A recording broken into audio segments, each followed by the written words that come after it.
अस्सलाम वालेकुम नाज़रीन। मैं आपका टीचर सरफराज असलम हूँ।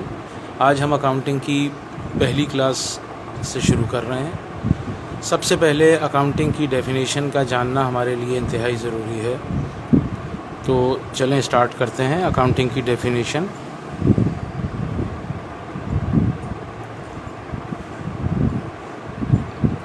अकाउंटिंग द सिंपली मीन्स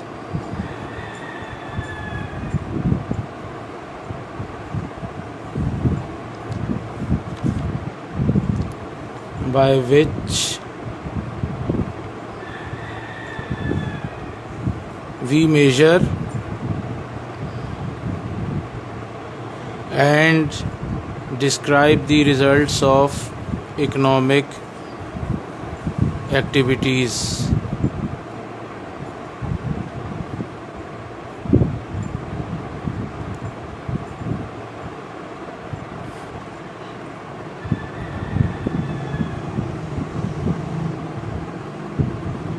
यानी इस डेफिनेशन की रूह से अकाउंटिंग का आसान लफ्ज़ों में मतलब ये है कि अकाउंटिंग इकनॉमिक एक्टिविटीज़ को नापने का और बयान करने का नाम है। इकनॉमिक एक्टिविटीज़ क्या हैं? इकनॉमिक एक्टिविटीज़ वो एक्टिविटीज़ कहलाती हैं जो इंसान अपनी नीड्स को फुलफ़िल करने के लिए परफॉर्म करता है। मसलन हमें रोज़मर्रा अपनी ज़रूरियात ज़िंदगी को पूरा करने के लिए पैसे की ज़रूरत है, तो पैसा हासिल करने के लिए इंसान जो भी काम करता है वो उसकी इकनॉमिक एक्टिविटीज़ कहलाती हैं। मसलन एक लॉयर है, उसका काम अदालत में अपने मुवक्किल के केसेस लड़ना है। उन केसेस के बदले वो उनसे मुआवजा हासिल करता है। इसी तरीके से डॉक्टर अपनी पेशा वराना ख़िदमात जो है अपने मरीज़ों को देता है, मुफीद मशवरे, तिब्बी मशवरे देता है और उसके बदले में उनसे फ़ीसेस वसूल की जाती हैं। इसी तरह एक टीचर जो है वो अपनी पेशा वराना ख़िदमात, तालीमी पेशा वराना ख़िदमात अंजाम दे रहा है और उसके बदले उसे मुआवजा मिलता है। उस रुपए पैसे से वो अपनी ज़रूरियाती ज़िंदगी के पहिए को चलाता है। तो ये तमाम की तमाम इकनॉमिक एक्टिविटीज़ हैं। इन द ब्रॉडर सेंस, क्योंकि हम अकाउंटिंग पढ़ रहे हैं, हम कॉमर्स के स्टूडेंट्स के हिसाब से बात करेंगे, तो एक बिज़नेसमैन कारोबार को चलाने के लिए जितनी भी एक्टिविटीज़ परफॉर्म कर रहा है उसका एक तरफ तो मकसद है आवाम को बुनियादी फलाह बहबूद और दूसरी तरफ उसका मकसद है मुनाफा कमाना, नफ़ा कमाना। तो ये सारी की सारी इकनॉमिक एक्टिविटीज़ कहलाती हैं। तो अकाउंटिंग का आसान लफ्ज़ों में यही मतलब है। अकाउंटिंग का बेसिकली मतलब होता है हिसाब किताब रखना, जमा तफरीक करना। ये अकाउंटिंग की डेफिनेशन है। इसके अलावा अकाउंटिंग जो है वो बेसिकली 5 पिलर्स के ऊपर जो है इसकी बिल्डिंग जो है वो खड़ी है। मींस जैसे एक बिल्डिंग होती है, उसके पिलर्स होते हैं, अगर हम पिलर्स को निकाल दें तो वो बिल्डिंग खड़ी नहीं रह सकती। बिल्कुल इसी तरीके से अकाउंटिंग की भी एक बिल्डिंग है जो कि 5 पिलर्स के ऊपर खड़ी होती है। उन 5 पिलर्स को हम 5 फाइनेंशियल एलिमेंट्स ऑफ अकाउंटिंग के नाम से जानते हैं। 5 financial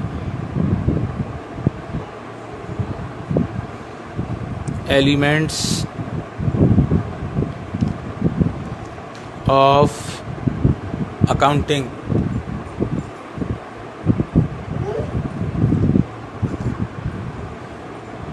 5 financial elements of accounting.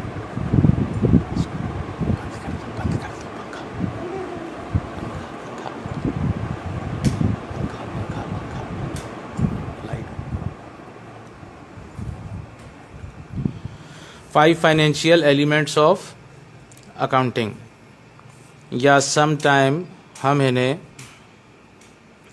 Rules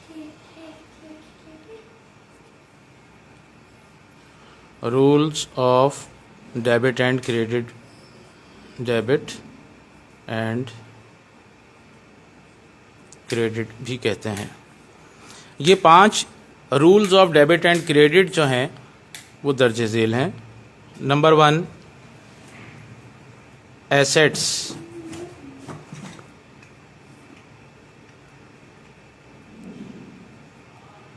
असासाजात, यानी वो चीज़ जो हमारी मिल्कियत में है, जो हमारे पोजेशन में है और जिसको हम ये कहते हैं कि दिस इज़ माइन, वो हमारा एसेट्स है। बिज़नेस पॉइंट ऑफ व्यू से अगर हम बात करें तो मसलन बिल्डिंग, ऑफिस की जो बिल्डिंग है उसमें रखा हुआ फर्नीचर है, इसके अलावा ऑफिस इक्विपमेंट्स हैं, मर्चेंडाइज है, सप्लाईज हैं, लैंड है, ये तमाम के तमाम हमारे एसेट्स हैं, यानी जिनको हम इस्तेमाल करके उनसे फ़ायदा मुसलसल उठा रहे हैं और जिनसे हम फ़ायदा उठाते हैं, ये हमारे एसेट्स कहलाते हैं। नंबर 2 पर आ जाएं, लाइबिलिटीज़। लाइबिलिटीज़ कहते हैं जिम्मेदारी को।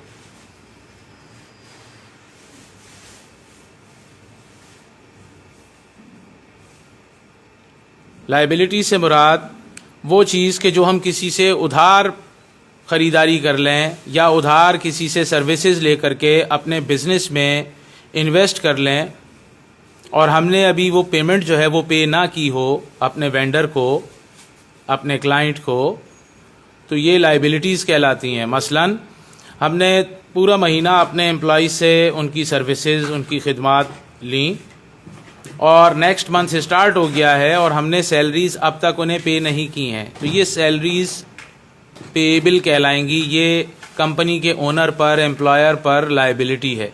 बिल्कुल इसी तरीके से बिज़नेस में अगर हम कुछ मर्चेंडाइज, कुछ सामान वेंडर से परचेज़ कर लेते हैं क्रेडिट पर, उधार पर, और वो पैसा अभी हमने अदा नहीं किया है बल्कि अभी अदा करना बाकी है, तो ये लाइबिलिटी कहलाती है, इसे ज़िम्मेदारी कहते हैं।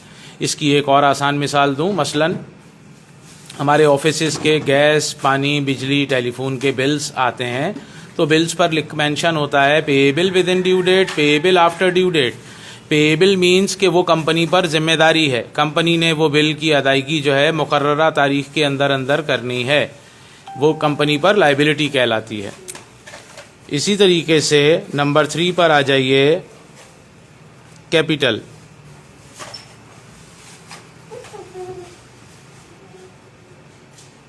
कैपिटल कहते हैं सरमाया, यानी वो रुपया, पैसा, वो चीज़ें कि जो हम कारोबार शुरू करते वक्त उसमें लगाते हैं, वो हमारा कैपिटल कहलाती हैं। एक तरफ वो हमारी चीज़ें एसेट्स भी होती हैं, ऑन द अदर हैंड वो हमारा कैपिटल भी कहलाती हैं, क्योंकि अकाउंटिंग डबल एंट्री सिस्टम पर चलती है। डबल एंट्री सिस्टम हम आपको आगे चल करके बताएंगे कि डबल एंट्री सिस्टम होता क्या है।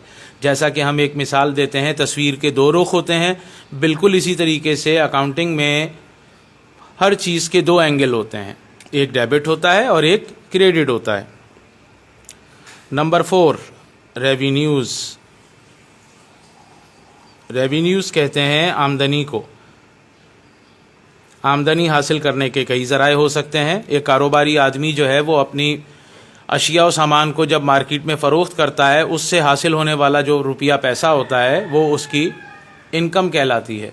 इसी तरीके से एक डॉक्टर जो अपनी सर्विसेज दे करके पैसा हासिल करता है वो उसकी रेवेन्यू कहलाती है।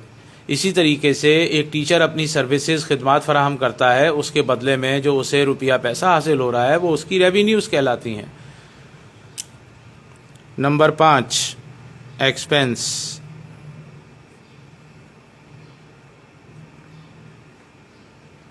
अखराजात।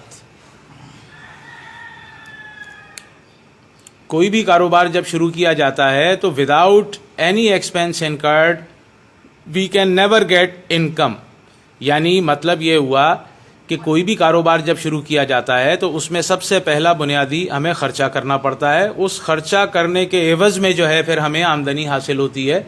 चलें इसकी एक आसान सी मिसाल लेते हैं कि मसलन हमने एक बिज़नेस स्टार्ट किया है मेडिकल का, मेडिसिन्स का, मेडिकल स्टोर, हमने एक शॉप परचेज़ की, उसमें हमने इक्विपमेंट्स वगैरह तमाम चीज़ें डाल दी। उसके बाद हमें मेडिसिन परचेज़ करके लानी है। जब तक हम मेडिसिन परचेज़ करके नहीं लाएंगे तो हम सेल क्या करेंगे? तो इसका मतलब ये हुआ कि जो भी कारोबार स्टार्ट किया जाता है पहले उसमें एक्सपेंसेस होते हैं आपके, और उसके बाद फिर रेवेन्यूज़ आपको हासिल होना शुरू होती है। तो ये 5 rules of debit and credit हमने बयान किए, जिसमें नंबर 1 था assets, number 2 liabilities, number 3 capital, number 4 पर है रेवेन्यूज़ और नंबर 5 पर है एक्सपेंस। अब हम आपको ये बताएंगे कि जब ये इंक्रीज़ और डिक्रीज़ होते हैं तो इनकी एंट्री कहाँ पर रिकॉर्ड की जाती है, क्योंकि हर चीज़ में या तो इजाफा होता है या उसमें कमी होती है। मसलन ये 5 रूल्स जो हैं, या तो ये इनमें इजाफा होता है, बढ़ते हैं, या इनमें कमी होती है यानी कम होते हैं, इंक्रीज़ और डिक्रीज़ होते हैं। तो अकाउंटिंग के जो रूल्स हैं वो हमें बताते हैं कि अगर इनमें से कोई भी अकाउंट इंक्रीज़ हो तो वो कहाँ पर रिकॉर्ड होगा। तो आइए हम वो देखते हैं। इसके लिए हम सबसे पहले टी अकाउंट की मदद लेंगे। देखें, ये जो हम ड्रॉ कर रहे हैं ये एक टी अकाउंट है। देखें, इसकी शक्ल इंग्लिश अल्फ़ाबेट लेटर टी की बन गई। हम 5 टी अकाउंट्स बनाएंगे 1 बाय 1 करके।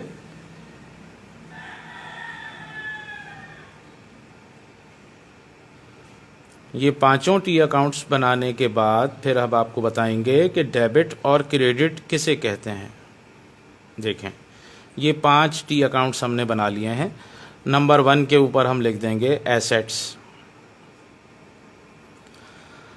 अकाउंटिंग में जो डेबिट और क्रेडिट है उसका मतलब क्या है, इस टी अकाउंट में लेफ्ट हैंड साइड जो है वो डेबिट साइड कहलाती है अकाउंटिंग में, और जो राइट हैंड साइड होती है लेजर की वो क्रेडिट साइड कहलाती है। इसे टी अकाउंट भी कहते हैं और लेजर भी कहते हैं। लेफ्ट हैंड साइड जो है ये डेबिट साइड है और राइट हैंड साइड जो है ये क्रेडिट साइड है। इसी तरीके से तमाम हम टी अकाउंट्स बनाएंगे। अच्छा, नंबर 1 में देखें एसेट्स। अकाउंटिंग का रूल हमें ये बताता है कि एसेट्स में जब इजाफा होता है यानी जब वो बढ़ते हैं, इंक्रीज होते हैं, तो उसकी एंट्री डेबिट साइड में रिकॉर्ड की जाती है, यानी लेफ्ट साइड में। जो लेफ्ट साइड होती है वो डेबिट साइड है और जो राइट साइड है वो क्रेडिट साइड है। इसी तरीके से एसेट्स में जब कमी हो जाएगी तो उसे क्रेडिट साइड में रिकॉर्ड किया जाएगा। इसके बाद है लाइबिलिटीज़। लाइबिलिटीज़ का भी रूल देख लें। लेफ्ट हैंड साइड लेजर की देखें, हमने डेबिट लिखा है और राइट हैंड साइड हमने क्रेडिट लिखा है, CR। ये शॉर्ट फॉर्म हम यूज़ कर रहे हैं, एब्रीविएशन यूज़ कर रहे हैं, DR एंड CR। लाइबिलिटीज़ जब इंक्रीज़ होती है तो इसे क्रेडिट साइड में रिकॉर्ड किया जाता है। ये अकाउंटिंग का रूल है। और जब लाइबिलिटी कम होती है तो इसे डेबिट में रिकॉर्ड किया जाता है। अच्छा, कुछ स्टूडेंट हमसे ये सवाल पूछते हैं कि सर ये इंक्रीज़ हो रही है तो इसे क्रेडिट में क्यों रिकॉर्ड करते हैं, हालांकि एसेट्स इंक्रीज़ हुआ तो उसे तो हमने डेबिट में रिकॉर्ड किया था। तो उनको हम एक एग्जांपल देते हैं कि 2 + 2 कितना होता है, 4 होता है। भाई क्यों होता है कि एक मैथ का रूल है, 2 + 2 होता ही 4 है। अब 2 + 2 6 तो होता नहीं है, लिहाजा जो अकाउंटिंग के रूल हैं हम उसको फॉलो करेंगे। अकाउंटिंग के ये रूल बनाए गए हैं और रूल हमें ये बता रहे हैं। लाइबिलिटीज़ के बाद कैपिटल। कैपिटल में भी आप देखिएगा, कैपिटल ये लेजर में हमने लेफ़्ट साइड पे ऊपर टॉप पे डेबिट लिखा और राइट साइड पे CR यूज़ किया, क्रेडिट। कैपिटल इंक्रीज़ होगा तो क्रेडिट में आएगा, इसकी एंट्री होगी, और जब कैपिटल डिक्रीज़ होगा तो ये डेबिट हो जाएगा। इसके बाद है रेवेन्यूज़। रेवेन्यूज़ के लेजर में भी देखें, लेफ़्ट साइड पे हमने डेबिट लिखा और राइट साइड पर क्रेडिट एंट्री की। रेवेन्यूज़ भी जब इंक्रीज़ होंगी तो ये क्रेडिट होंगी और जब डिक्रीज़ होंगी तो ये डेबिट हो जाएंगी, यानी इसकी एंट्री डेबिट में रिकॉर्ड होगी। और लास्ट वन है हमारा एक्सपेंस।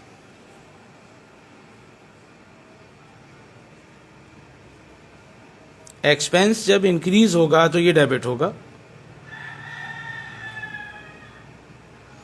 और एक्सपेंस जब डिक्रीज़ होगा तो ये क्रेडिट हो जाएगा। ये 5 rules of debit and credit हमारे हुए। नंबर 1 था, देखें फिर से आपको इसका रिव्यू करवाते हैं। नंबर 1 है एसेट्स। एसेट्स जब इंक्रीज़ होता है तो ये डेबिट साइड में इसकी एंट्री की जाती है और एसेट्स जब डिक्रीज़ होता है तो इसकी एंट्री क्रेडिट साइड में की जाती है। लाइबिलिटीज़ जब इंक्रीज़ होंगी तो ये क्रेडिट साइड में हमेशा एंट्री होगी इसकी, और जब ये डिक्रीज़ होंगी तो डेबिट साइड में इसकी एंट्री होगी।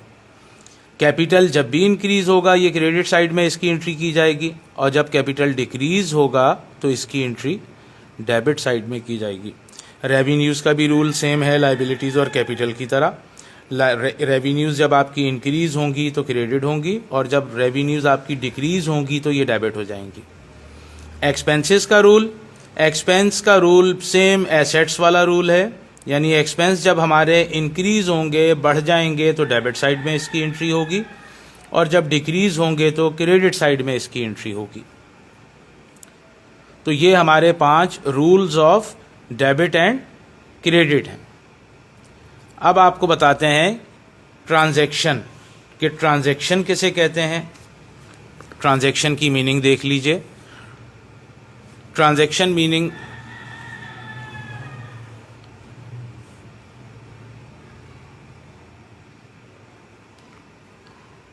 ट्रांजैक्शन कहते हैं एक्सचेंज ऑफ वैल्यूज़ को, यानी बिजनेस जब भी हम करते हैं तो उसमें कुछ ट्रांजैक्शंस होती हैं। Transaction means give and take, लेन देन, एक्सचेंज ऑफ वैल्यूज़, कदरों का तबादला। उर्दू में अगर कहें कदरों का तबादला। अब कदर का तबादला क्या है, इसकी एक आपको मिसाल देते हैं। मसलन आप एक स्टूडेंट हैं और आपको फर्स्ट ईयर का जो है या सेकेंड ईयर का बीकॉम पार्ट 1 या बीकॉम पार्ट 2 का सिलेबस परचेज़ करना है।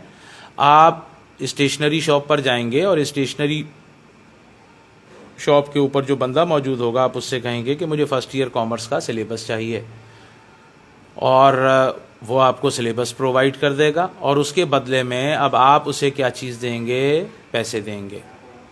इसका मतलब ये हुआ कि जब आप स्टेशनरी शॉप पर गए तो आपने दुकानदार से कहा कि मुझे सिलेबस चाहिए। उसने सिलेबस आपको दिया और आपसे पैसे उसने ले लिए। तो ये वैल्यूज़ जो हैं इसकी ये एक्सचेंज हो गई, ये कदरों का तबादला हो गया। इसे ट्रांजैक्शन कहते हैं। ठीक है, तो आज का हमारा जो लेक्चर है वो सिर्फ ये बेसिक्स के बारे में है।